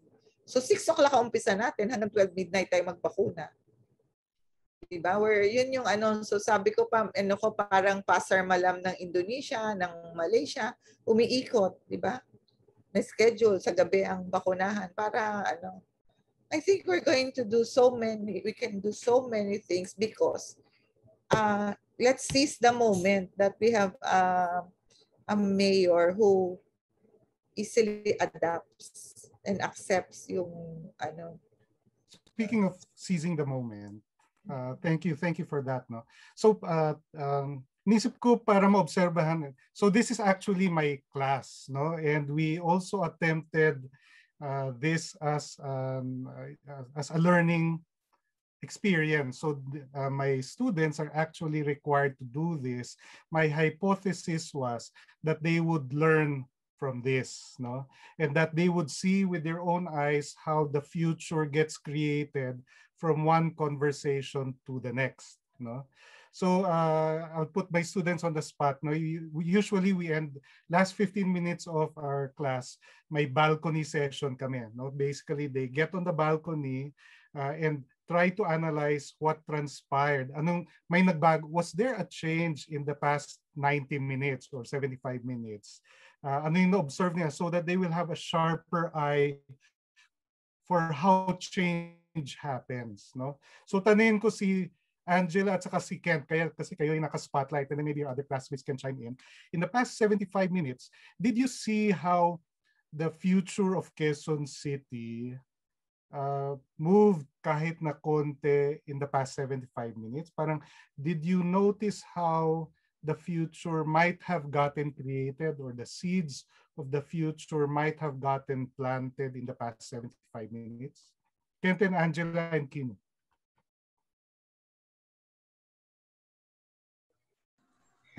Maybe I can start. Okay. So, syempre yung pinakauna nating question dito when we started the brown bag discussion is how do we envision education in Quezon City in 2050? And lumabas yung mga discussion about transnational education, educated governance, low-cost, high-efficiency education, and citizen-centric ubiquitous education in Quezon City and in the Philippines. And nakita natin na parang in-envision natin yung future in 2050 at yung mga nabanggit natin. And then we work backwards na parang anong pwedeng nating magawa towards this vision and goal. Tapos, maganda yung discussions from our different panelists. First, from the perspective of the QC government, and next from the perspective of the academia, specifically NCPAG, and from Ms. Alondra Sardenia from the youth and students of NCPAG. So, nakikita natin na yung etong vision na na-envision natin from the start ay magmamaterialize if we really work together, if we start conversations like this kung saan nandito talaga yung presence of different stakeholders para makita natin kung ano na yung currently ginagawa, ano yung currently issues and challenges, and ano yung opportunities for us to really work together and materialize and concretize these visions through the plans that we talked about, like yung Quezon City Futures Lab, yung problem-based learning approaches, and iba't iba pang organizations and different ways in which we can help and work together to achieve our vision. Kent and Ange? O ba muna, Kent? Okay. Sige. Well, for me po, parang gusto ko lang din po sabihin na very interesting yung sinabi po ng panelists natin. Especially yung sinabi ni Dr. Atienza about service learning unit, if I'm not mistaken po. Yung paglubog mismo doon sa barangays. Kasi parang yung naisip ko po when it comes to the LGU or the barangays themselves, mas malapit po kasi sila sa mga tao. So yung parang naririnig na nila first hand kung ano ba yung mga issues, ano ba yung pwedeng improvements. Well, in this case, in terms of education. And then parang dito po talaga na-emphasize yung collaboration between the LGU and the university, and yung sinabi din po ni Dean Lizan kanina about parang there's a gap in research. And alam naman din po natin na when it comes to universities, marami pong researches na ginagawa yung students, and then dun din po in-emphasize ni Dr. Atienza na parang yung sinabi po niya about the portal. So madami po talagang maaambag yung students when it comes to like improvements, not just maybe in the education sector, pero yung iba pang problems or issues ng LGUs. So, ayun po, more on emphasis talaga na sana mas maging participative pa, mas collaborative pa lahat ng stakeholders, ganun po, in the education sector. And, ayun. And, okay. Follow-up question. No? So this was actually convened by the students, no? And admittedly, I was surprised na nakapagpa-attend sila ng university president, no? That is not usual for a student to be able to invite a university student, university president, and then darating yung university president, and it will have it will create a very thoughtful conversation. No? So ano yung nakita niyo parang power relationship or influence of youth, di ba? Given that meron palang convening powers ang youth kahit na mas bata sila doon sa kino-convene nila. And with the right questions, parang napapaisip rin pala yung older, di ba? More older people with more authority. What are your thoughts on the power dynamics or influence dynamics dito, where it was the younger ones who convened this and parang it seemed to be productive, or was it productive? Kent and Alondra. Alondra, bibigyan kita ng grade, Alondra. And automatically enrolled ka na sa class ko, and I'll give you a grade for this. Yun, anong nakita niyo yung parang influence dynamics between your generation and the more, di ba, the older generation with more authority?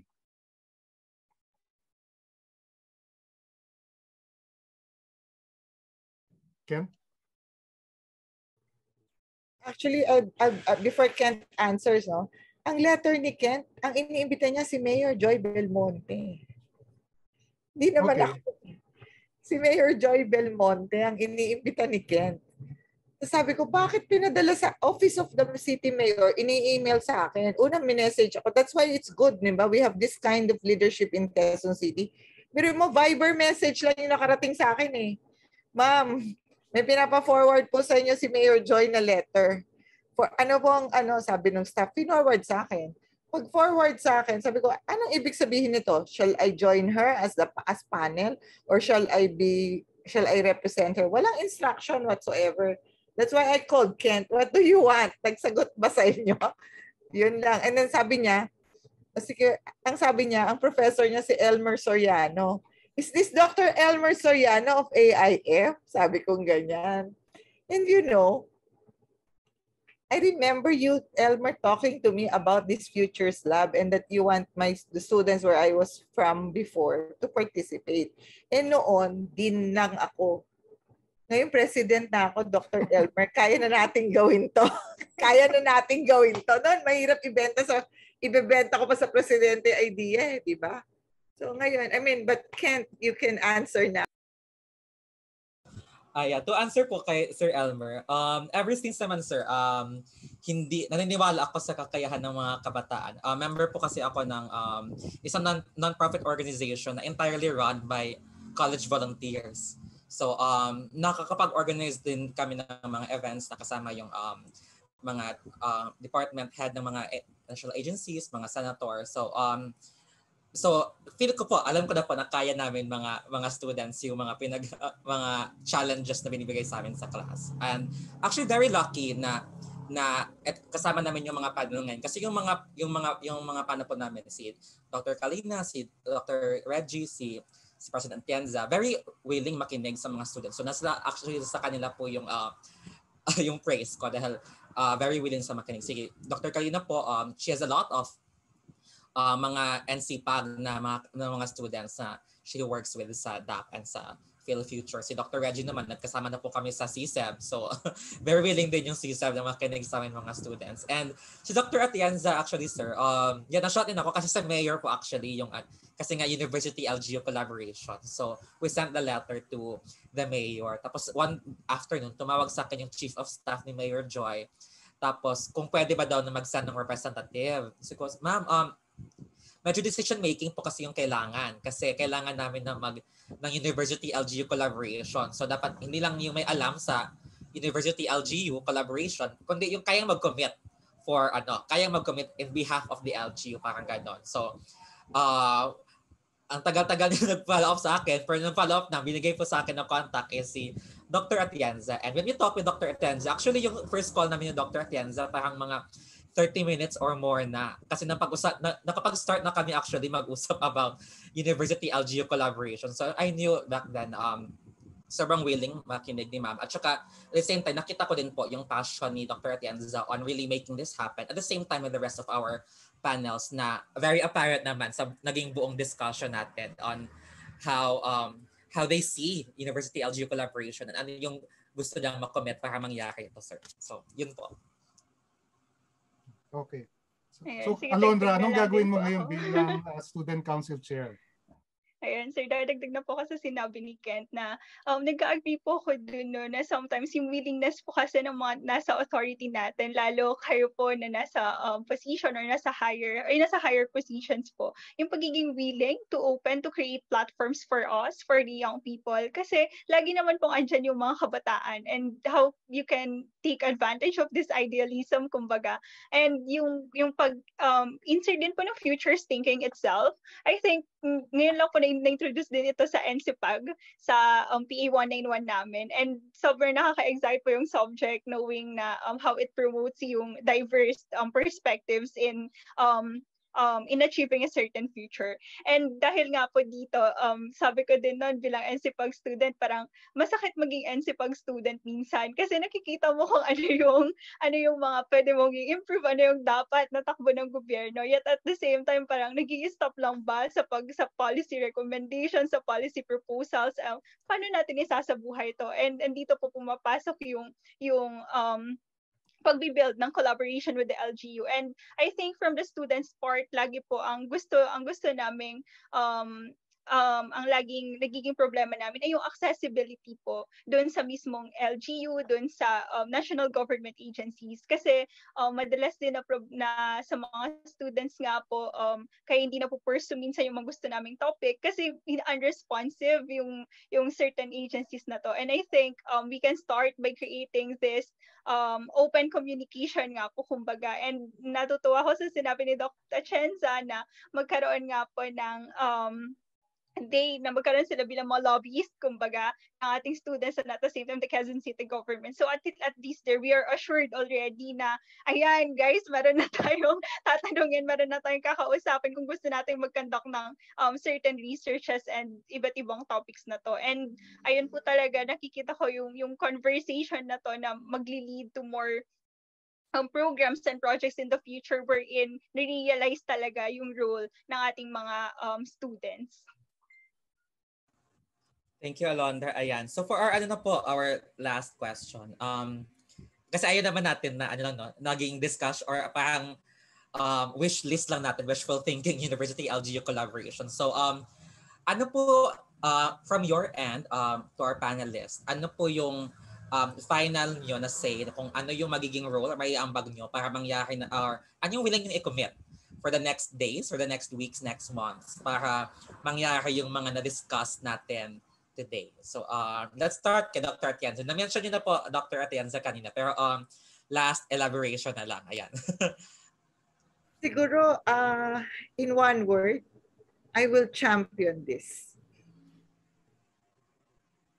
I will champion collaboration with universities and with the local government. I think that's my role naman talaga. But to be your link, to be the other universities link to the local government, to the city. So I will champion whatever we do here to the local government. Thank you po, ma'am. We're so happy to hear that. And Sir Reggie. And teka lang, baka hindi ako naririnig. Can you hear me? Medyo nagano yung internet ko kanina. Yeah. You were asking a while ago kung ano yung mangyayari next. Right? I'm sorry. Yes, ano yung willing i-commit nyo on behalf of the in behalf of UPNC PAG kung para mangyari yung mga napag-usapan natin kanina or para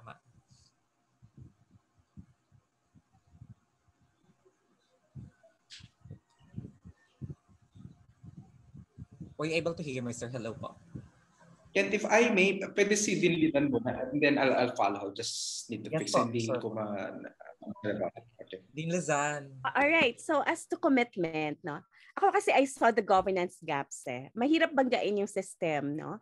And how to sustain the gains as well. Kasi leadership sa government palaging nagpapalit, mabilis magpalit actually. So PhilFutures is there. And the Philippine Society for Public Administration. So if you need technical assistance, in whatever way we can assist you, we're very willing. Kasi it's really about passion and commitment and sustaining the gains. So walang halong political dynamics doon. So mas madali kasi we really want to influence it. And that's the first thing we did with Phil Futures, to influence mindset and culture. And now we are receiving an overwhelming positive responses from different government agencies, local, national, and from other universities as well. So ngayon ang nangyayari, they enroll sa DAP Graduate School, no, sa certificate course, and also madami ng mga workshops na ginagawa with SUCC yung Phil Features and with the ILG as well. So that's my commitment, the passion and commitment of Phil Features and PSPA. Thank you very much, Dr. Kalina. Indeed po, feel ko ma'am, malaki po yung matutulong ng Philippine Future Society at ng PSPA para dito sa endeavor na to. Sir Reggie, andyan na po. And last na lang si Sir Reggie. Alondra, from your end, in behalf of the NCPAG SC students. So ayan, Kento, in behalf of the Student Council and also the whole NCPAG student government, I think we are here to mobilize. So ayan lang po, lagi po kami po, tutulong po kami sa pagsasama-sama ng ating mga kabataan nang sa ganon ay ma-reach po natin or maabot natin itong future na pinapangarap natin. Thank you, Alondra. Sir Reggie, andyan na ba? Yeah, Ken. Yeah, thank you very much. I think I was able to get the question. What we can do sa NCPAG, I think, yung discussion natin kanina, I think just to make our public administration, public management, administration, governance, education relevant to our society. That I think that's the most important the direction that NCPAG should really commit more relevant PA education. And we can do that, of course, as I mentioned a while ago, to bring in the perspective of problem-based learning approach and to address issues, right? Applying all those theories or concepts that you are learning in our courses and make it relevant to addressing issues in the society, and to propose, of course, to offer a more of a people-centric policymaking or people-centric decisions for our citizens. Thank you very much, Ken. And thank you very much for this very enlightening and a very good, a branch for me actually, na knowledge. Thank you very much for this. Thank you to our panelists. Ako for me naman, sige, willing din ako naman mag-comment na if ever kailangan po ako ng any organizations na para i-happen to, kailangan mo ng event organizer, kailangan ng maging liaison, I'm sure all the students are willing to offer their services. Kasi hindi lang naman to it's also a chance for us to really sharpen our skills sa public administration by applying them in real life. So what a fruitful discussion. Thank you po to our panelists, Dr. Atienza, Dr. Agadan, Dr. Kalina, Alondra, to Sir Soriano, and Angela, my co-moderator. Ayan. So thank you po for everyone for this fruitful discussion. I think lahat ng to, mag-circle back sa na nasabi ni Dr. Kalina sa start na citizen-centric education. Kasi if ever na mapupush natin yung pag-a-apply ng learnings sa mga classes sa real life, ay ito din yung ambag ng mga students to citizenship, na we're part of good governance, we're part of proposing solutions to the problems that are happening in our society. At the same time, in the future, hindi lang ito magiging limited sa public administration, kundi sa lahat ng mga students. Kasi kahit hindi pa from public administration, kaya natin mag-propose ng solutions to what's happening in our city. So thank you very much po again for everyone. And final words, Sir Elmer, to end our brown bag discussion. Okay, thank you. Well, there's so much more work to be done. By the year 2050, sina Ken, sina Angela, sina Alondra will be around our age now. And hopefully we are equipping them enough while they're in undergrad, or sana na-accelerate natin yung pag-update natin ng education na so that they will be even more prepared to handle pahirap ng pahirap yung mga problems of urban governance natin. And we're looking forward to the leadership of the next generation, and we're looking forward to helping our current educators take the next generation forward so that we'll have better governed cities all over. Thank you very much, everyone.